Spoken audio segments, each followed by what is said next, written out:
Welcome back to Trade Talks. I'm your host, Jill Malandrino, Global Markets Reporter at Nasdaq. We've been coming to you live from FIA Boca in Boca Raton, Florida. And joining me for this segment, we're going to focus on exchange-listed options markets in 2018. We have Craig Donahue, who's the CEO of Options Clearing Corp, and John Davidson, the COO of the OCC. Try saying that fast, right? Exactly. So you Craig, did it well. I know, right? So Craig, let's kick it off with you. Regulatory challenges and how that's impacting market makers. What's your thoughts on that? Well, the big issue, and I talked about this just a little bit in the panel, is the bank capital rules and the impact that that's having on clearing capacity in the industry. Banks are required to calculate their risk exposures at clearinghouses, but the way that some of those methodologies are set up are really not reflective of the true risk that they have to the clearinghouse. So essentially what's happening is the banks have to use a lot of their balance sheet to support their customers, and they're starting to cut back on how much credit intermediation and clearing capacity they'll provide their customers. That in turn affects market makers, it affects liquidity in the market. And so it's a huge issue. We're trying to work with the banking regulators to try to address it. So far we haven't been successful at that, and it's really reaching a critical point for us as an industry.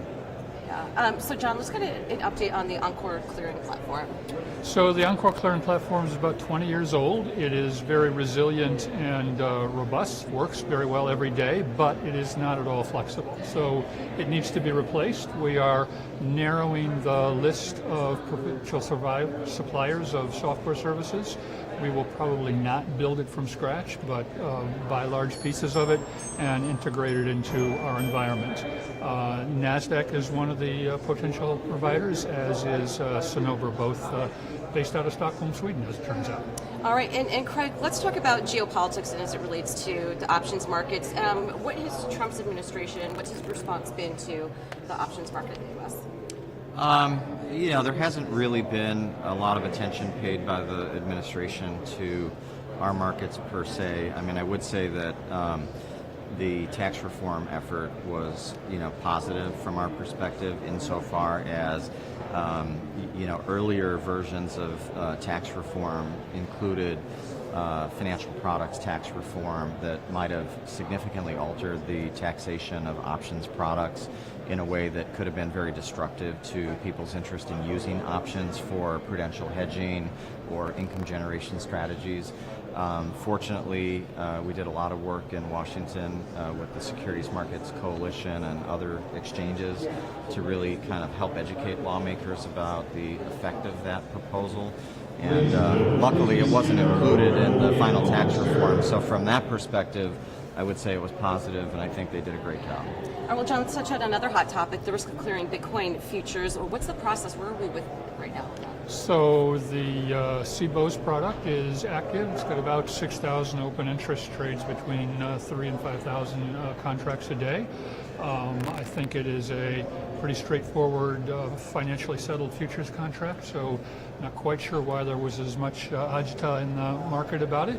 We did a very careful examination as to whether our risk models could handle the volatility of that product, and we haven't had any issues at all with it. Well, it's certainly good to hear. And Craig, we'll switch it back to you. The pace of growth in the options space, I would imagine, with vol coming back into the market for 2018, but certainly been reflective in the volume numbers. It has. We're very proud of the fact that, as John can testify to, we've been able to handle a very significant increase in average daily volumes. And that's one of the hallmarks of our strength at OCC is really just our operational processing capability, the scalability of our platforms. And notwithstanding what John said, which is that we need to replace our technology, one of the things we do great every day is we clear a lot of trades. Right. So we're happy to see that. Well, let's switch region to talk about the European clearing equivalency. Is there any movement with that? John, you might want to Yeah, touch so on I that. was in London last week, and while it's not clear things are actually happening with respect to the European regulators and the SEC, you're probably aware they've already granted equivalency to the CFTC. The UK, post-Brexit, is going to need to go through a very similar process.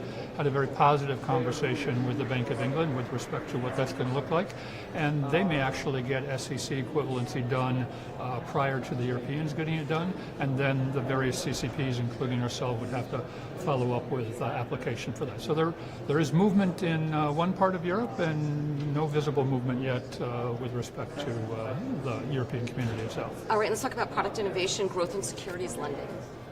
So we are pretty happy with our securities lending growth. We've got about a 15% market share.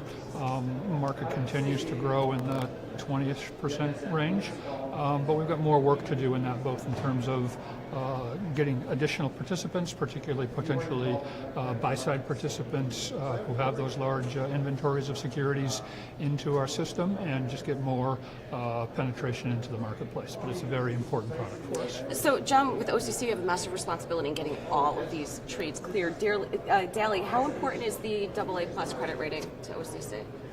I think the AA plus credit rating is critical to the exchanges for whom we provide the service, as well as for the clearing members. Craig mentioned the capital requirements. They are in part a function of the visible capabilities of the OCC, which the credit rating certainly supports. Very important that we keep the S&P Corporation very well informed about our situation and the various means that we're going through to enhance our financial safeguards package. All right, and we'll wrap it up with you, Craig. What can market participants expect from OCC in 2018? Well, 2018 will continue to be a year of transformation for us. We're continuing to make a lot of efforts to adjust to the new standards, international standards, and higher regulatory expectations. So we have a bit of an internal focus, frankly, on just adjusting to a lot of the things that we need to be able to do in order to meet our regulators' expectations. And we're making really good progress, but we had a lot of work to do. So. Thank you both for joining us. Look forward to seeing you at OIC. Thank you very much. Great to be with you. Yeah, thank you. Absolutely. And thank you, traders, for joining me throughout the day. I'm Jill Malandrino, Global Markets Reporter at Nasdaq.